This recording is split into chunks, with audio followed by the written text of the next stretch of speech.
ഈ വെള്ളി മെഡൽ ഞങ്ങൾ സ്വർണത്തിന് തുല്യമായാണ് കാണുന്നത്. പരുക്കിൽ നിന്ന് തിരിച്ചു വന്നാണ് അവൻ്റെ ഈ മെഡൽ നേട്ടം. എനിക്ക് വലിയ സന്തോഷമുണ്ട്. സ്വർണം നേടിയ കുട്ടിയും ഞങ്ങളുടെ മകൻ തന്നെ. ഒളിമ്പിക്സ് വെള്ളി മെഡൽ നേട്ടത്തിന് പിന്നാലെ നീരജ് ചോപ്രയുടെ അമ്മ സരോജ ദേവിയുടെ പ്രതികരണമാണിത്. ഈ വിജയം അർഷാദ് നജീം അർഹിക്കുന്നുവെന്നാണ് നീരജിൻ്റെയും പ്രതികരണം.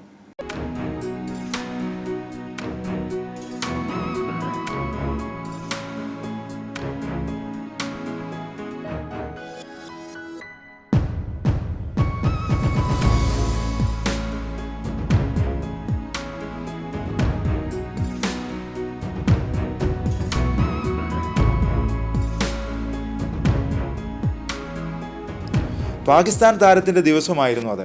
ഒളിമ്പിക്സിലെ ആദ്യ സ്വർണ്ണ മെഡൽ സ്വപ്നം കണ്ട ഇന്ത്യക്ക് നീരജിൻ്റെ രണ്ടാം സ്ഥാനം നിരാശയായി. ജാവലിൻ ത്രോയിൽ അസാധാരണ പ്രകടനമാണ് അർഷാദ് നജീം കാഴ്ചവെച്ചത്. പാരീസിൽ പിറന്നതെല്ലാം ചരിത്രം കൂടിയായിരുന്നു. ദൈവത്തിൻ്റെ കയ്യൊപ്പ് പതിഞ്ഞ പ്രകടനമാണ് അർഷാദ് നജീം നടത്തിയത്. പാരീസ് ഒളിമ്പിക്സിൽ പിറന്ന ഏറ്റവും മികച്ച 5 ത്രോകളെടുത്താൽ അതിൽ 3 അർഷാദിൻ്റെ പേരിലാണ്. പാരീസിൽ രണ്ടാം സ്ഥാനത്തോടെ വെള്ളി മെഡൽ നേടിയത് നീരജ് ചോപ്രയാണ്. എന്നാൽ പാരീസിലെ ഏറ്റവും മികച്ച രണ്ടാമത്തെ ദൂരം നീരജിൻ്റെ പേരിലല്ല.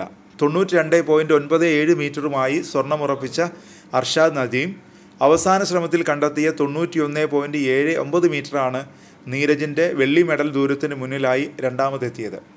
ഒളിമ്പിക്സിൻ്റെ ചരിത്ര താളുകളിലേക്കാണ് അർഷാദ് നജീം കയറിയത്. നീരജ് ചോപ്രയുടെ കരിയറിലെ മോശം പ്രകടനമൊന്നും ആയിരുന്നില്ല പാരീസ് ഒളിമ്പിക്സിലേത്. യോഗ്യത റൗണ്ടിൽ 89.34 മീറ്ററും ഫൈനലിൽ രണ്ടാം ത്രോയിൽ തന്നെ 89.45 മീറ്ററും നീരജ് കണ്ടെത്തിയിരുന്നു. എന്നാൽ അർഷാദ് നജീമിന് കരിയറിലെ എക്സ്ട്രാ ഓർഡിനറി ദിനമായി ഫൈനൽ ദിനം മാറുകയായിരുന്നു. അതായത് നീരജിൻ്റെ പോരായ്മയല്ല, പാക് താരത്തിൻ്റെ ഭാഗ്യവും അനുഗ്രഹവും ഒക്കെയാണ് ഫൈനലിൽ കണ്ടത്. യോഗ്യത റൗണ്ടിൽ 89.34 മീറ്റർ ദൂരത്തേക്ക് ജാവലിൻ പായിച്ച് ഒന്നാമതെത്തിയതോടെയാണ് നീരജ് പാരീസിലും സ്വർണ്ണം നിലനിർത്തുമെന്ന പ്രതീക്ഷ വളർന്നത്. രണ്ടാം ശ്രമത്തിൽ അർഷാദ് നജീം റെക്കോർഡ് ദൂരത്തേക്കാണ് ജാവലിൻ പായിച്ചത്. അർഷാദിനെ പോലും അമ്പരിപ്പിക്കുന്ന പ്രകടനം.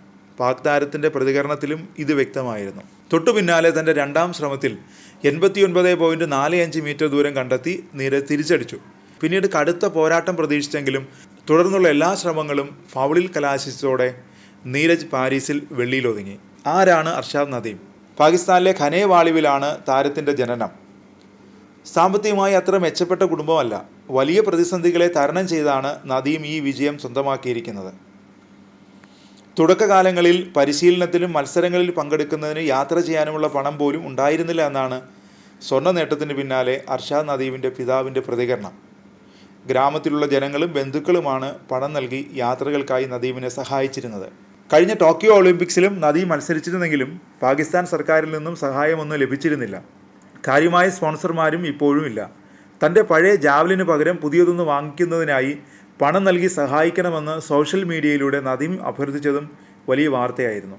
എല്ലാ വെല്ലുവിളികളെയും അതിജീവിച്ചാണ് നജീം ലോകവേദിയിൽ ഒളിമ്പിക് സ്വർണ്ണ മെഡലുമായി തലയുയർത്തി നിൽക്കുന്നത്.